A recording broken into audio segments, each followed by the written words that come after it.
My son texted me on a Tuesday afternoon in June, while I was standing in my own kitchen with flour on my hands from a pie I was making for no particular reason, just because Diane used to like the smell of baking on a slow day. The message came through while the oven was still preheating. Hey Dad. Heads up, we're doing the 4th at the lake house this year, but it's going to be family only. Keeping it small. Hope you understand. I read it twice. Then I set the phone face down on the counter, wiped my hands on the dish towel, and typed back 4 letters. Okay. I want you to sit with that for a second, because that single word is the whole story in miniature. Family only. At the lake house I built with my own 2 hands 26 years ago. The lake house where my wife's ashes are scattered under the maple tree by the dock, because that was the place she loved most in this world. My son telling me it was family only, and me replying okay, because I had already learned, 3 years into being a widower, that arguing with people who have decided who you are to them does not change their minds. It only shows them your hand. Before we go further, a quick note. This story contains some fictional elements woven together for the purposes of storytelling, and any resemblance to real names or places is coincidental. If stories like this aren't your thing, no hard feelings at all. Feel free to explore something else on the channel. But if you're the kind of person who believes patience is its own kind of strength, stay with me. This one earns it. My name is Robert Callahan. Everyone who matters calls me Bob. I'm 68 years old, and for 34 years I worked as a structural engineer, first for a mid-sized firm out of Pittsburgh, and then, for the last 11 years before I retired, running my own small consulting practice out of a converted garage behind my house. I know how to read a building the way some people read a face. I know where the stress lives in a structure before it ever shows itself as a crack in the drywall. It is, I have come to understand, a skill that translates to more than concrete and steel. My wife, Diane, passed 3 years ago in October, after a long fight with ovarian cancer that she handled with more grace than I have ever managed to summon for anything in my life. We had one son, Derek, born the year I turned 29, and Derek married a woman named Vanessa Pierce 9 years ago, in a wedding that Diane and I paid for almost entirely, because Vanessa's father, a land developer named Richard Pierce, said at the time that he preferred to invest in appreciating assets rather than depreciating events. I remember Diane laughing about that line in the car afterward, and then going quiet, because some jokes reveal more about the person telling them than they intend. The lake house sits on Silver Pine Lake, 40 minutes north of where Derek and Vanessa live now. I bought the land in 1999 with money I'd saved from a decade of overtime and a small inheritance from my own father, and I designed and built most of the structure myself over 4 summers, with the help of 2 friends from the firm who owed me favors and liked to fish. Diane picked the tile for the kitchen. I poured the foundation for the dock myself, over a long Labor Day weekend, and I remember my back not forgiving me for about 2 months afterward. Derek learned to swim off that dock. Diane's ashes are under the maple beside it, in the spot she asked for specifically, because she said the light came through the leaves there in a particular way in the late afternoon that she wanted to be part of. The deed to that property has my name on it. Only my name. It always has. But somewhere in the last 3 years, since Diane passed and Derek and Vanessa started coming around more often, bringing groceries, checking in on me, inviting themselves up to the lake house for weekends, to keep the pipes from freezing in the winter, and to keep an eye on things in the summer, the family had developed a quiet, unspoken habit of talking about the lake house as though it belonged to everyone, as though it were already, in some informal sense, theirs. I noticed the shift the way I notice a hairline crack in a foundation. Small at first. Easy to dismiss. And then, if you know what you're looking at, impossible to unsee. It started about 14 months ago.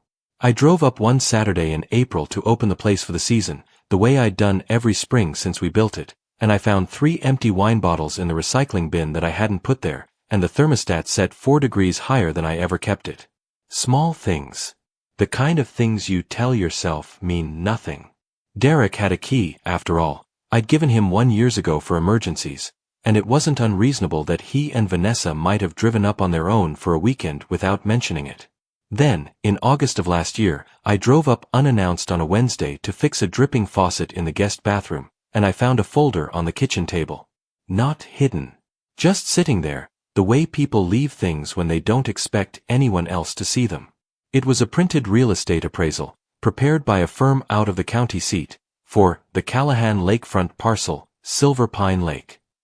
The estimated value, as of that appraisal, was $2.3 million, driven largely by 400 feet of undeveloped lake frontage on the adjacent lot.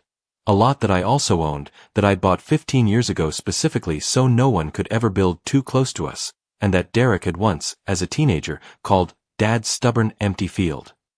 I put the folder back exactly where I'd found it. I fixed the faucet. I drove home. And that night, I sat at my kitchen table with a cup of coffee going cold in front of me, and I thought about the particular quality of silence a person can hear when they finally understand something they'd been refusing to understand for a while. There is one more person I should introduce before I go further, because she matters to everything that happened after. Her name is Grace Whitfield, and she has owned the property directly across the cove from mine on Silver Pine Lake for nearly as long as I've had my own.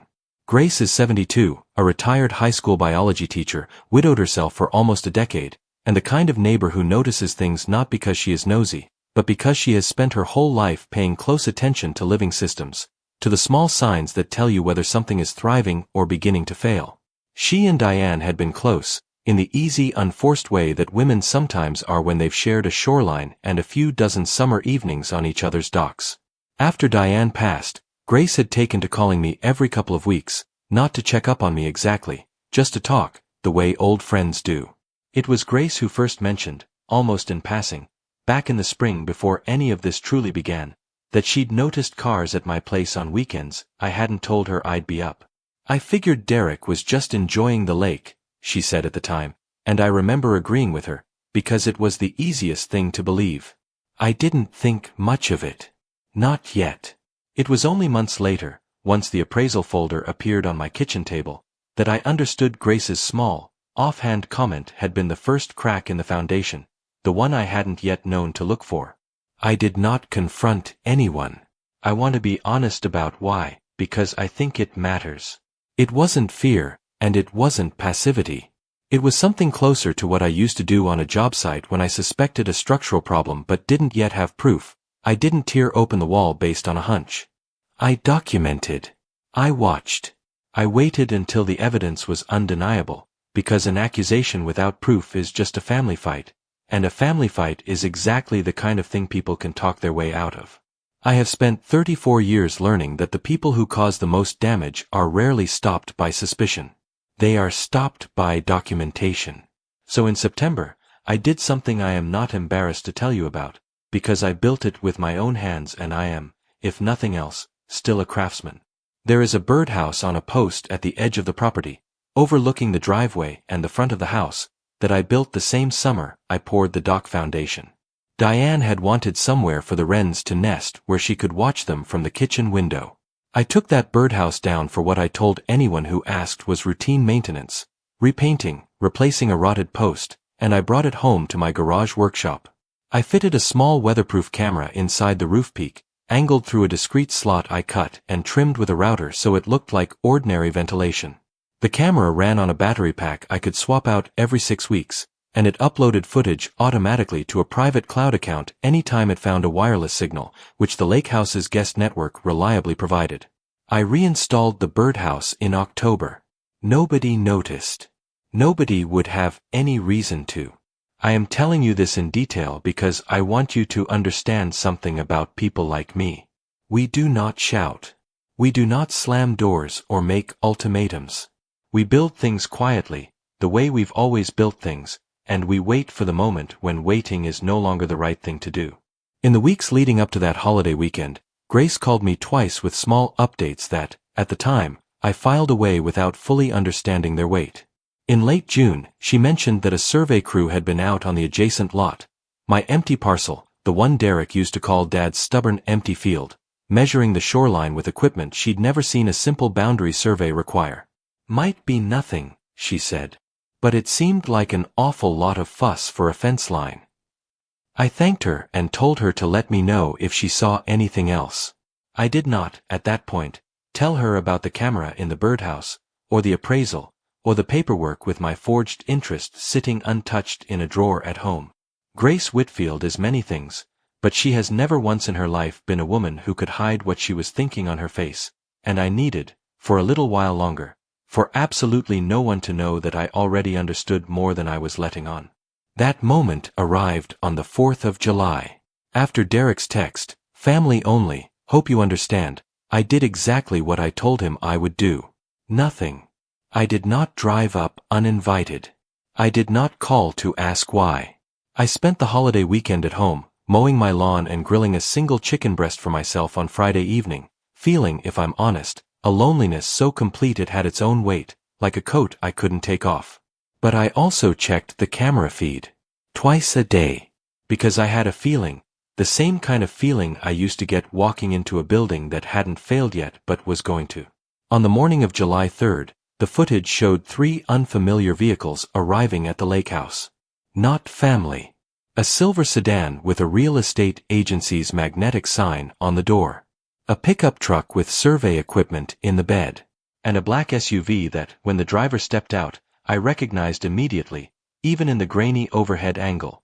Richard Pierce, Vanessa's father, in a golf shirt and sunglasses, walking the property line with a clipboard the way a man walks land he intends to do something with. I watched 40 minutes of footage that afternoon with my hands very still in my lap. Richard Pierce and a man in a polo shirt from the survey company walked the shoreline, gesturing toward the water, toward the adjacent empty lot, toward the house itself. At one point they stood near the maple tree, near Diane, and Richard Pierce said something I couldn't fully make out from the audio, but the surveyman laughed, and Richard clapped him on the shoulder, and they moved on without pausing, without a flicker of recognition that they were standing on the one piece of ground in this world that meant more to me than any other. Derek and Vanessa arrived that evening, along with my granddaughter, Lily, who is 11 and who I love without complication, which is more than I can say for anyone else in that footage. They sat on the deck with drinks after Lily went to bed, and the camera's microphone, better than I expected when I installed it, picked up most of what was said. "Dad's not going to fight it," Derek said. "He never fights anything anymore. Not since Mom. He needs to sign the transfer authorization before the sale closes," Vanessa said. "My father's buyer wants the whole parcel, both lots, and he wants it by September. If we can get Dad to sign the power of attorney, we don't even need him at the closing table." "He trusts me," Derek said. "I'll handle it. You said that about the refinance paperwork 6 months ago and he still hasn't signed it." "He will. Give him time. He's grieving. People say yes to things when they're grieving that they'd never say yes to otherwise." "My father needs this closed by September," Vanessa said. "He's already got the buyer's deposit sitting in escrow. If we drag our feet, that money goes back and the whole deal falls apart." "It's not going to fall apart," Derek said. "I know my dad. He hates confrontation more than he hates change. If I bring him the paperwork the same week as some other request, the insurance thing, whatever, one of them slips through. It always does with him." I sat in my kitchen and listened to my son describe my grief as a window of opportunity, and something in my chest did the thing that a beam does right before it gives way. Not a crack you can hear, but a shift you can feel, deep in the structure, that tells you everything downstream of this moment is going to be different. The next morning, July 4th, I drove to my lawyer's office.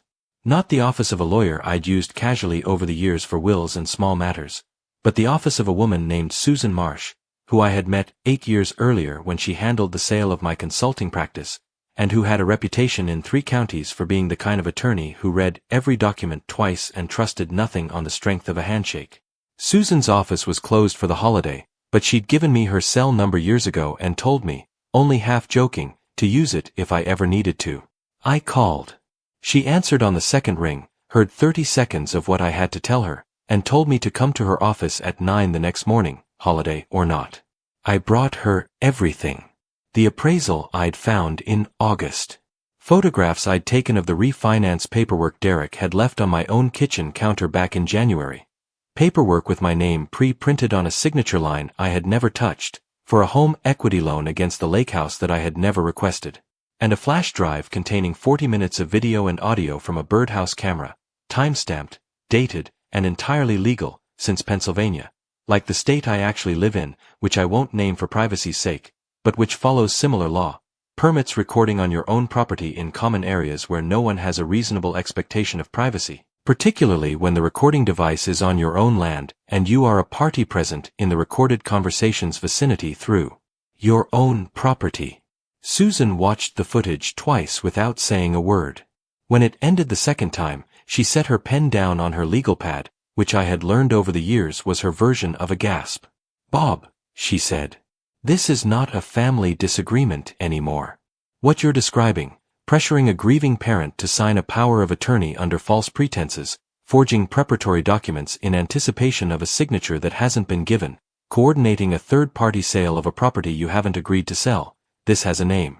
Several names, actually. Attempted financial exploitation of an elderly person is a felony in this state, and it doesn't require the exploitation to succeed. It only requires the attempt and the intent, and you have both on video." "They haven't gotten anything from me," I said. "I haven't signed a single page." "That's the only reason we're having a conversation about attempted fraud instead of completed fraud," Susan said. "If they'd gotten that power of attorney signed, we would be having a very different, very much harder conversation about how to get your property back after the fact instead of stopping this before it happens." She tapped the folder. "How did you find the pre-printed refinance document?" "Derek left it on my counter," I said. "I don't think he intended for me to look closely. I think he intended for me to sign it without reading it, the way people sign things when someone they trust hands them a pen and says, 'Just here, Dad,' and they're still thinking about their late wife instead of the fine print." Susan was quiet for a moment. "Did you sign it?" "No," I said. "I told him I wanted to look it over first, and I put it in a drawer. He hasn't asked about it since. I think he assumed I forgot." "You didn't forget. I have never once in my life forgotten a piece of paper with my name on it that I didn't put there myself," I said. "Bob, I have to ask you something, and I want you to answer honestly, because it matters for how we build this," Susan said. "Is there any chance at all, that Derek believes he's acting in your best interest, that in his mind, this is somehow a rescue rather than a theft?" I thought about that question longer than any other she asked me that day. "I've turned that over more times than I can count," I said finally. "I think, in the beginning, maybe he told himself some version of that story, that Dad's getting older, that the lake house is too much upkeep for one man, that everyone would be better off if it were handled for me. But there's a difference between believing you're helping someone and forging that person's signature to do it. Somewhere between those two things, whatever story Derek was telling himself stopped being about me at all." Susan opened a new legal pad and started a list. "Here is what we're going to do. First, I'm calling a colleague of mine who handles elder financial exploitation cases specifically. She's worked with the county district attorney's office on cases like this before, and she'll know exactly which statutes apply and how to build this properly. Second, you are going to continue behaving exactly as you have been. Warm. Available. Slightly forgetful, if you can manage it without lying outright. People who are underestimated make mistakes that document themselves. Third, do not sign anything. Not a birthday card that also happens to authorize something, not a document at a restaurant table while a waiter is standing there, nothing. If anyone asks you to sign anything, tell them your lawyer reviews everything now, out of an abundance of caution since Diane passed, and leave it at that." "And the sale Richard Pierce is planning?" "That," Susan said, "depends on how the title company handles the file when the buyer's financing comes through. If Richard Pierce has a buyer lined up who's planning to close in September, at some point his title company is going to need documentation proving clear ownership and authorization to sell, and when they don't get it, because you're the only person with legal authority over that deed, someone at that title company is going to have questions. I want you to be ready for that call when it comes, because it's going to come sooner than Richard Pierce expects." She was right. It came 3 weeks later, on a Monday morning in late July, from a title company processor named Angela Wu, whose name I remember specifically because of how carefully, how professionally, she handled what she'd found. "Mr. Callahan," she said, "I'm calling because our office received a request to begin title work on a property listed under your name, the Silver Pine Lake parcel, in anticipation of a sale.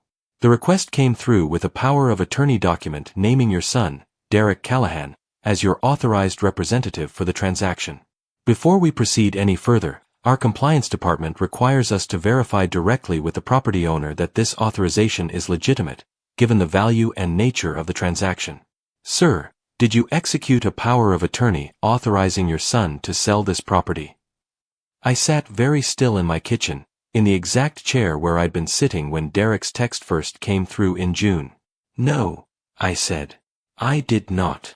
There was a pause on the line, the particular pause of a professional recalibrating in real time. I see. Mr. Callahan, I want to let you know that this changes how we're required to proceed. Our compliance team flags any transaction where the ownership authorization can't be independently verified by the owner, and given what you've just told me, we'll be placing a hold on this file and referring it to our fraud review process. You may also want to speak with an attorney, if you haven't already, and possibly local law enforcement. I've already spoken with my attorney, I said. Thank you for calling me directly, Ms. Wu. I know you didn't have to. Sir, she said, and I could hear something shift in her voice, something more personal than procedural. In this job, you see a lot of ordinary transactions. Every once in a while you see something that isn't ordinary at all. I'd rather make an uncomfortable phone call than process a fraud. Susan's colleague, an attorney named Renata Ferris who specialized in elder exploitation cases, met with me the following week alongside a detective from the county's financial crimes unit, a quiet, methodical man named Detective Alan Ruiz who reminded me, oddly, of the engineers I used to work with. Men who trusted evidence over instinct and rarely raised their voice because they didn't need to. Before that meeting, Susan had asked her paralegal to run a broader records check on my accounts, out of what she called routine due diligence once a case involves attempted fraud of this scale. What that check turned up was something I had not expected and that, frankly, hollowed me out more than the appraisal or the forged loan documents combined. 4 months earlier, in March, someone had contacted my life insurance carrier requesting a beneficiary change form, using my name, my date of birth, and the last 4 digits of a social security number that matched mine closely enough to pass an initial verification call. The form itself was never completed or submitted. The request had stalled after the carrier mailed a physical confirmation letter to my home address, which I remembered receiving and setting aside, assuming it was routine correspondence I'd get around to reading eventually, the way retired men set aside a great many envelopes that all looked the same. Susan had me pull that letter from the drawer where it had sat, unopened, since March. It confirmed a call had been placed to initiate the change, and listed a callback number that, when Detective Ruiz later traced it, belonged to a prepaid phone purchased with cash at a drugstore 14 miles from Derek and Vanessa's house. They tried this more than once, I said, when Susan laid it all out for me. The refinance. The power of attorney. Now this. That's often how these cases work, Susan said. It's rarely a single attempt. It's usually several smaller ones, tested quietly, to see which one might succeed first. The fact that none of them worked isn't luck, Bob. It's because you kept noticing things other people wouldn't have. I carried that unopened, then opened letter with me to my meeting with Detective Ruiz, and I watched his expression change slightly. Not surprise exactly, but the particular recalibration of a man realizing a case is larger than the file in front of him. Detective Ruiz reviewed the birdhouse footage, the forged refinance paperwork, the title company's fraud referral, and now the insurance carrier's letter over the course of 2 long meetings. He was careful, thorough, and unhurried in a way that I found, strangely, comforting. Mr. Callahan, he said at our second meeting, what you documented independently before you ever came to us is more complete than most of the cases we build from scratch. The power of attorney submitted to the title company was signed with a signature purporting to be yours. We've already had it compared against verified samples of your actual signature, and our document examiner has flagged several inconsistencies. Pressure patterns, letter formation, the kind of things that suggest a signature that was traced or practiced rather than executed naturally. Derek forged my signature, I said. It wasn't a question anymore. It was a fact I was finally saying out loud. That's what the evidence indicates, Ruiz said. We're also looking into whether Richard Pierce had knowledge that the authorization was fraudulent when he began marketing the property to a buyer, because if he did, that expands the case considerably. forged instruments used to facilitate a real estate transaction, combined with the recorded conversations describing an intent to exploit your grief and mental state. That's not a family disagreement, Mr. Callahan. That's a coordinated financial crime, and depending on what else we find, it may involve more than one defendant. I want to pause here and tell you something about the week that followed, because it was, in its own quiet way, harder than anything that came after it. Derek called me twice that week, warm and easy, the way he'd always been able to sound, asking if I wanted to come up to the lake house the following weekend. Just us this time, Dad. No big crowd. As though nothing at all had happened, as though I hadn't spent 40 minutes watching his father-in-law walk my wife's resting place with a survey clipboard.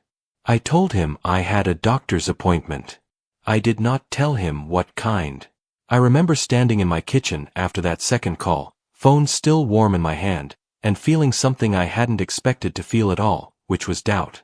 Not doubt about the evidence. The footage was the footage, the forged signature was the forged signature, but doubt about myself, about whether a father is allowed to let a criminal case proceed against his own son without first giving him one more chance to simply tell the truth unprompted. I called Susan that evening and asked her, plainly, whether there was still time to stop everything, to sit Derek down myself and ask him directly what he'd done, in the hope that he might confess and correct course before any of this became irreversible. You can do that if you want to, Susan said. I won't stop you. But I want you to think carefully about something first. Everything you've shown me so far indicates a plan that was tested more than once, quietly, over months, specifically because it was designed not to require your awareness at all. A son who's made one bad decision under pressure sits his father down and confesses. A son who's built 3 separate paths toward the same outcome, a forged loan, a forged power of attorney, an attempted insurance change, isn't looking for an opportunity to come clean. He's looking for the path of least resistance that gets him there without ever having this exact conversation. She paused. You're allowed to hope for a version of Derek that doesn't exist yet. I just don't want you to mistake that hope for evidence. I did not call Derek back that night. I sat instead with that unopened, sourceless kind of grief that doesn't have a clean name, not anger exactly, and not sadness either, but something adjacent to both, the particular ache of loving someone whose actions you can no longer explain away with the versions of them you remember from before. The warrants were signed on a Thursday in late August. Detective Ruiz called me the night before, the way he'd promised he would, to let me know it was happening the following morning, and that I should stay away from the house until he called to tell me it was clear. I sat in my kitchen at 6 in the morning with a cup of coffee I didn't drink, listening to the clock on the wall, an old mantel clock that had belonged to my father, that I had rebuilt the movement of myself 12 years ago after it stopped keeping time, tick through the longest hour of my life. Ruiz called at 7:40. It's done, Mr. Callahan, he said. Derek Callahan and Richard Pierce have both been taken into custody. Vanessa Callahan is being charged separately based on the recorded conversation and her documented communications.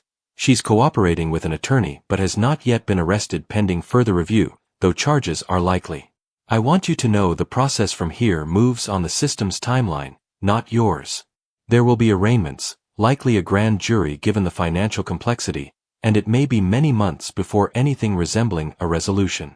I need you to be prepared for that. I've had a lot of practice with patients this year, I said. I imagine you have, he said. The months that followed were, as Susan had warned me they would be, quieter than I expected and harder for exactly that reason. There were arraignments in September, brief and procedural, where I sat in the back of a courtroom and watched Derek enter a plea of not guilty in a voice that barely carried past the first row. There was a grand jury proceeding in November, closed to the public, where I testified for nearly 3 hours about the appraisal, the refinance paperwork, the insurance letter, and the birdhouse camera, answering questions from an assistant district attorney who was, I came to understand, building the case with the same patient precision Susan had promised me it would take. There were continuances through the winter, motions filed and argued over, a defense request to suppress the camera footage that Susan and Renata fought and won, establishing on the record that Pennsylvania law fully permitted what I had done on my own property. Each of these steps took weeks. Some took months. I learned, over that long winter, that the legal system does not move at the speed of your grief or your anger. It moves at the speed of due process, which is slower and colder and in its own way, fairer than anything driven by emotion could ever be. There is a particular kind of grief in sitting in your own house, 3 years after losing your wife, having just learned that your only child conspired to take the last physical piece of her you had left. The maple tree, the dock, the light through the leaves in the late afternoon, and finding that the anger you expected to feel arrives in waves rather than as one clean, sustained thing. Some days I was furious. Some days I only felt tired, in a way that had nothing to do with my age and everything to do with the particular exhaustion of having been right about someone you desperately wanted to be wrong about. Lily, my granddaughter, stayed with me 3 weekends that fall, arranged carefully through the family court process that had, by necessity, become involved once the criminal case moved forward. I did not explain the details to her. I told her only that her parents had made some serious mistakes and that grown-up problems were being handled by grown-up people whose job it was to handle them fairly.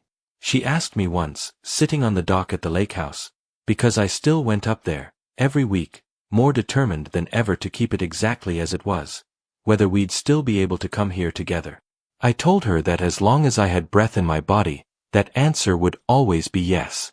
She seemed to accept that, the way children accept the things adults are certain about, and we spent the rest of the afternoon watching the wrens go in and out of the birdhouse, and I did not tell her what else that birdhouse had once quietly done for us. The trial began the following April, 10 months after that first text message telling me the 4th of July would be family only. I will not walk you through every day of testimony, because much of it was exactly the kind of methodical, document-heavy proceeding you would expect from a financial fraud case. Forensic accountants explaining loan applications, a handwriting examiner walking the jury through the inconsistencies in the forged power of attorney, Angela Wu from the title company testifying calmly about the phone call she'd made to me and the compliance protocol that had triggered it. Detective Ruiz testified about the birdhouse camera, and I watched the jury's faces when they learned exactly how it had been built and installed, and I saw, in more than one juror, the particular expression of someone recalculating who this quiet, retired engineer sitting in the gallery actually was. Grace Whitfield testified on the 3rd day of trial, and I will admit that watching her walk to the witness stand in her good church dress, glasses pushed up into her white hair, was harder for me than almost anything else in that entire proceeding, because it meant she now knew everything. The appraisal, the forged documents, the camera in the birdhouse she had watched me build with my own hands 20-some years earlier. She described the unfamiliar cars she'd noticed at my property over the previous year. She described the survey crew on the adjacent lot in June, measuring a shoreline with equipment that had nothing to do with a fence. And when the prosecutor asked her, gently, why she hadn't mentioned any of it to me sooner, Grace looked out at the gallery, found my eyes, and said, "Because I didn't yet understand that being a good neighbor sometimes means saying the uncomfortable thing before you're sure, not after." It was, I think, the only moment in the entire trial when I saw more than one juror wipe their eyes. Richard Pierce's attorney tried, predictably, to argue that his client had simply been assisting his daughter's family with a real estate transaction he believed was authorized, and that any deception had originated entirely with Derek. It was a reasonably built argument until the prosecutor introduced a text message, recovered from Richard Pierce's own phone under a valid search warrant, in which he had written to the buyer's agent, 6 weeks before the closing date, "Don't worry about the father. He's slow to sign things, but he always comes around eventually once the ink's already dry on everything else. We'll have full authorization before you need it." The courtroom was very quiet after that particular message was read aloud, the way rooms go quiet when a piece of evidence removes the last comfortable interpretation available to anyone listening. Derek did not testify in his own defense. His attorney negotiated a plea agreement 2 weeks into jury selection, once it became clear that the birdhouse footage, time-stamped, uninterrupted, entirely legally obtained on my own property, left very little room for an alternative account of what had been said on that deck the night of July 3rd. He pleaded guilty to attempted financial exploitation of a vulnerable adult and forgery of a legal instrument. Vanessa, whose attorney successfully argued that her direct involvement, while documented in the recorded conversation, fell short of active forgery, pleaded guilty to a lesser charge of conspiracy and received probation along with a restitution order covering the legal costs the family had incurred. Richard Pierce, whose text message to the buyer's agent proved he had known the authorization was fraudulent before marketing the sale, was convicted at trial on charges of conspiracy to commit fraud and elder financial exploitation. At sentencing, the judge, a measured woman who had clearly read every page of the file before anyone stepped into her courtroom, noted for the record that the case was, in her words, unusual in the completeness of its documentation, owing entirely to the diligence of the victim, who protected himself and his property through lawful means before any harm was done, rather than after. She added, looking briefly toward the defense tables, that she found the pattern of repeated, varied attempts, the refinance, the power of attorney, the insurance beneficiary change, particularly aggravating, because it demonstrated, in her words, not a single lapse in judgment, but a sustained campaign carried out over the better part of a year against a man who had recently lost his spouse and who trusted the people closest to him not to treat his grief as an opportunity. Derek received 18 months, with the possibility of parole after 9, along with a permanent order barring him from any financial authority over my affairs. Richard Pierce received 3 years. Vanessa's probation ran for 4. Before the sentencing concluded, the judge allowed victim impact statements, and I stood, at Susan's gentle encouragement, and said the only thing I had prepared, because I had learned by then that the fewer words I used, the more of them mattered. I said that I had built the lake house for my wife, that she had chosen to be laid to rest under a specific tree because of how the light moved through its leaves in the afternoon, and that I did not know, until this year, that the people I trusted most in the world could look at that light and see only a number on an appraisal. I said I did not stand there wanting revenge, only wanting the truth on the record, so that no one could ever again call this a misunderstanding between family. Then I sat down, and Lily, who was not in the courtroom that day but who I told about it later in simpler terms, asked me if I forgave her father. I told her I was still working on an honest answer to that question, and that I thought that was all right, because some answers take longer to build than others, the same way some structures need more time to cure before they can bear real weight. I still live in my own house. I still keep the lake house exactly as it was, and I go up most weekends, sometimes with Lily, sometimes alone, and every spring I take the birdhouse down for what I now genuinely call routine maintenance, repaint it, and put it back up, because the wrens have grown attached to it, and so, in my own way, have I. Diane's maple tree is still there, and the light still comes through it in the late afternoon exactly the way she said it would, and I sit under it sometimes with a cup of coffee and tell her, out loud, what's happened, because I found that some conversations don't actually require another person to answer, only someone willing to be honest. Grace and I have kept up our habit of talking every couple of weeks, though these days it's less often by phone and more often across the water, one of us calling out to the other from our respective docks in the early evening, the way neighbors do when the distance between two people has quietly become something closer to companionship than either of us set out to build. She still teases me, gently, about the birdhouse, and I still let her, because some things earn the right to be teased about once they've done their job. People sometimes ask me, when they learn this story, whether I regret waiting as long as I did before I acted, whether I should have confronted Derek the moment I found that appraisal on the kitchen table, or the moment Grace first mentioned an unfamiliar car in my driveway. I don't. I've spent 34 years learning that a structure doesn't fail all at once. It fails one small, deniable crack at a time, and the people who catch it early are not the ones who panic at the first sign of trouble. They're the ones who watch carefully, document patiently, and wait until the evidence can carry its own weight in a room full of strangers who have no reason to believe them otherwise. I think often about the difference between the son I raised and the man who sat at that defense table refusing to look at me. I have gone back, more times than I can count, through the ordinary memories, teaching him to cast a fishing line off that same dock, sitting up with him the night before his college exams, the two of us repainting the birdhouse together one August when he was maybe 12 years old, arguing cheerfully about whether wrens preferred blue or green. None of those memories are false. That is, in some ways, the hardest part of all of it. The boy who loved that lake house was real. The man who let his father-in-law walk its shoreline with a clipboard, calculating its value while planning how to remove me from my own decision, was also real. I have not yet found a way to hold both of those truths that doesn't hurt, and I no longer expect to. Some structures, once they've cracked in a particular place, are never quite as strong there again, even after the repair holds. Susan told me once, near the end of the case, that most of her clients want to know how long it takes to stop feeling like a fool for trusting someone. I told her I didn't think that was the right question. The right question, I said, is how long it takes to trust your own eyes again after someone has spent a year trying to convince you they were lying to you. She didn't have a quick answer for that one either. I don't think anyone does. Lily is 12 now, and she and I have an understanding that doesn't require complicated words. She knows her father made choices that hurt me badly, and she knows I have chosen, for her sake and my own, to keep loving her without asking her to carry any of the weight of what he did. Some weekends we sit on the dock and don't talk about any of it at all. We just watch the wrens, or she reads while I sand down some small project in the workshop, and I think that ordinary, undramatic peace is its own kind of victory, one that doesn't show up in any courtroom transcript. She asked me once, not long ago, whether I was ever afraid during that whole year, watching footage and meeting with lawyers and saying nothing at family gatherings while I already knew what I knew.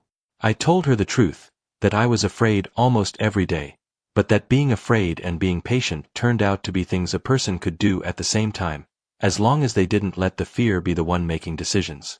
If there is a lesson in any of this, it's the one I told Lily, in simpler words, on the dock last summer. It isn't that family will always disappoint you. It's that love and trust are not the same thing as blind permission, and that the people who truly love you will never ask you to stop paying attention in order to prove it. Family stories about betrayal rarely look like the movies. They look like a printed appraisal left carelessly on a kitchen table. A pre-signed loan document nobody expected you to actually read. A phone call from a stranger at a title company who decided that doing her job carefully mattered more than moving a file along quickly. They look like patience and paperwork and a birdhouse that quietly did more than hold birds. But they can end, if you're careful and if you're willing to wait, with the truth sitting plainly in a room where no one can talk their way around it anymore, and with a father, older now and a little more guarded, but still able to sit under a maple tree in the late afternoon light and mean it when he says he's all right. If this story meant something to you, let me know in the comments below, and tell me honestly, would you have waited as long as Bob did, or would you have confronted them the moment you found that folder on the table? If you've ever had to protect yourself quietly, patiently, from someone you loved, I'd like to hear how you got through it. Share this with someone who needs the reminder that patience and evidence can be their own kind of strength. And if you haven't subscribed yet, now's a good time, there's more where this came from. Thank you for staying with me until the very end. It means more than you know. A final note before we go. Some stories on this channel include fictional elements, crafted to explore real emotional truths and life lessons. If that's not the kind of content you're looking for, that's completely alright. We hope you'll find something else on the channel that suits you better. We'll see you in the next one.